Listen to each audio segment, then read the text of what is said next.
रहने वाले सासाराम बिहार के हैं। ये एक इलेक्ट्रिक साइकिल है जो कि मेरे द्वारा इलेक्ट्रिक में कन्वर्ट किया गया है। साइकिल में मुख्य रूप से ये हमारा बैटरी है, आगे फ्रंट व्हील में मोटर है, यहाँ पे हमारा कंट्रोलर है, ये हेडलाइट, ये इंडिकेटर और यहाँ पे बैटरी लेवल इंडिकेटर लगा हुआ है ताकि हम कितने दूर तक जा सकते हैं ये हमें पता चले बैटरी लेवल इंडिकेटर की मदद से। और एक इसमें चाबी है, चाबी निकालने के बाद साइकिल सिर्फ मैनुअल मोड पे चलेगा, इलेक्ट्रिकल मोड पे नहीं चल सकता है। मैंने ग्वालियर से बीटेक किया और उसके बाद मैं इंदौर गया एमटेक करने के लिए। तो वहाँ पे हर लोगों को प्रोजेक्ट करना होता है, तो माइनर प्रोजेक्ट के रूप में मैंने इलेक्ट्रिक साइकिल के ऊपर काम किया। तो उस समय वहाँ पे उच्च शिक्षा मंत्री थे माननीय जीतू पटवारी जी, तो वो आए थे और वहाँ पे पहले बार हम साइकिल को लेके उतरे थे। पर उस समय मार्केट ऐसा नहीं था, हमें मोटर काफ़ी महंगा मिलता था, बैटरी काफ़ी महंगा मिलता था, तो हम साइकिल उस समय पूरी तरीके से नहीं बना पाए क्योंकि कॉस्ट काफ़ी बढ़ जा रहा था। पर अब जो मार्केट है वो हमारे कंडीशन में है, तो हम फिर से साइकिल पे काम करना शुरू किए और एक साइकिल फिर से बनाएं। तो फिलहाल हमारे पास BIT सिंदरी से एक ऑफ़र आया है कि आप वहाँ पे PhD स्टार्ट कीजिए और वहीं पे एक स्टार्टअप शुरू कीजिए।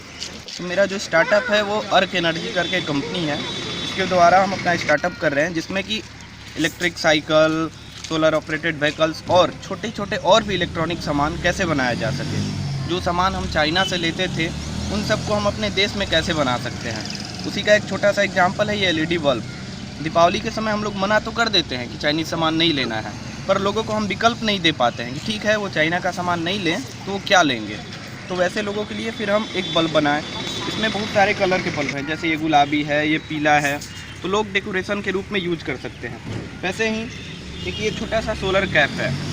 जो लोग खेत में काम करते हैं तो अक्सर खेत में जब काम करते हैं धूप में तो पसीना चलता है और जब वही पसीना आँखों में चला जाता है वो एक जलन पैदा करता है। तो ये कैप है, इसके ऊपर सोलर लगा हुआ है और आगे में फैन। तो अगर लोग खेतों में काम करें और इस टोपी का यूज करते रहें तो क्या होगा कि उनके जो चेहरे का पसीना है वो सूखते रहेगा और वो काफ़ी अच्छे से काम कर सकेंगे।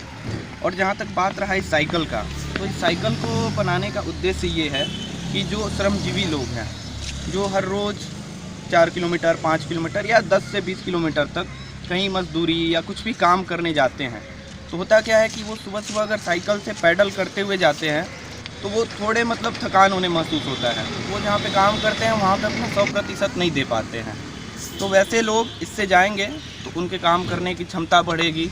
ये तो हो गया एक पहलू सुबह का, पर अक्सर ऐसा देखा गया है कि लोगों के पास सुबह में ज़्यादा ऊर्जा होता है तो वो साइकिल चला के काम करने तो चले जाते हैं, पर वापस आते समय क्या होता है कि वो थक गए रहते हैं और उस समय पैडल करके उनके लिए घर तक वापस आना काफ़ी मुश्किल वाला काम होता है।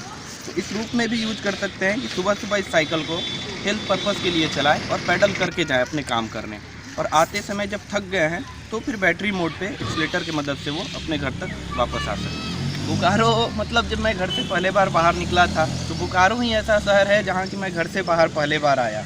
तो यहाँ पे केंद्रीय विद्यालय से हम 11 और 12 किए थे।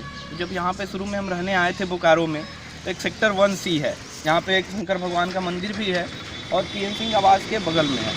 तो यहाँ पर हम आए तो मेरे लिए ये शहर बिल्कुल ही अलग था, और यहाँ के लोगों का प्यार दुलार, यहाँ पे बिल्कुल अपने जैसा व्यवहार मिला। उससे क्या हुआ कि जो कड़ी अक्सर लोग बाहर पढ़ने जाते हैं, जब तक पढ़ते हैं तब तक वहाँ के लोगों से लगाव रहता है, उसके बाद वो कड़ी टूट जाती है। पर हुआ क्या कि हमारे साथ एक संबंध टाइप का बना, यहाँ के लोगों से रिश्ता बना, सबने अपना अपनत्व दिया। तो फिर हुआ कि जब भी हमें छुट्टी मिलती थी तो हम एक बार बोकारो ज़रूर आते थे। तो पढ़ने के ही दौरान यहाँ पे जो भी संबंध बने, आज उसी के बदौलत आज हम लोग सब एक साथ आते हैं, हर चीज़ मिलना जुलना यहाँ पे, और ख़ास करके काली पूजा के समय तो यहाँ आना ही है। तो आपको सरकार की तरफ से क्या मदद मिला कुछ? हाँ, अभी तो सरकार की तरफ से कोई मदद नहीं मिला है, पर अभी एक हम जो स्टार्टअप कर रहे हैं तो उसमें कुछ हमारे फाइनेंसर हैं जो कि हमारे ऊपर पैसा लगा रहे हैं। तो फ़िलहाल हम लोग गवर्नमेंट से कोई मदद नहीं लिए हैं। और साइकिल भी ऐसा है कि जिसमें साइकिल में हमें RTO का परमिशन नहीं लेना पड़ सकता है, इसके लिए ना DL का ज़रूरत है, ना हेलमेट ज़रूरी है। कुछ फाइनेंसर हैं वैसे लोग जिन्हें कि इस प्रकृति से प्रेम है, जो चाहते हैं कि कम से कम कार्बन उत्सर्जन हो, तो इसलिए वो लोग हमारे पीछे पैसा लगा रहे हैं। और इस प्रकार का साइकिल हम डेवलप करके और हर गांव तक, हम लोगों का उद्देश्य है कि हर गांव तक कैसे छोटे छोटे इंडस्ट्री बनाकर और हर गांव के लड़के इस साइकिल को बना सकें। कब से आपकी साइकिल मार्केट में आ जाएगी? हाँ, शिवरात्रि के दिन हमारा लॉन्चिंग है। उस दिन पहले बार हम 50 साइकिल को एक झारखंड में ही जगह है पतरातू, वहाँ से लॉन्च करने वाले हैं। तो हमारा पायलट प्रोजेक्ट चल रहा है, उसमें हम 10 साइकिल किए। फिर हमारे पास अभी 60 साइकिलों का एडवांस ऑर्डर मिल चुका है, जो 60 साइकिल हमें लोगों को डिलीवर करने हैं। तो महाशिवरात्रि के दिन हमारा स्टार्ट हो रहा है, उस दिन हम अपने प्रोडक्ट को लॉन्च करेंगे।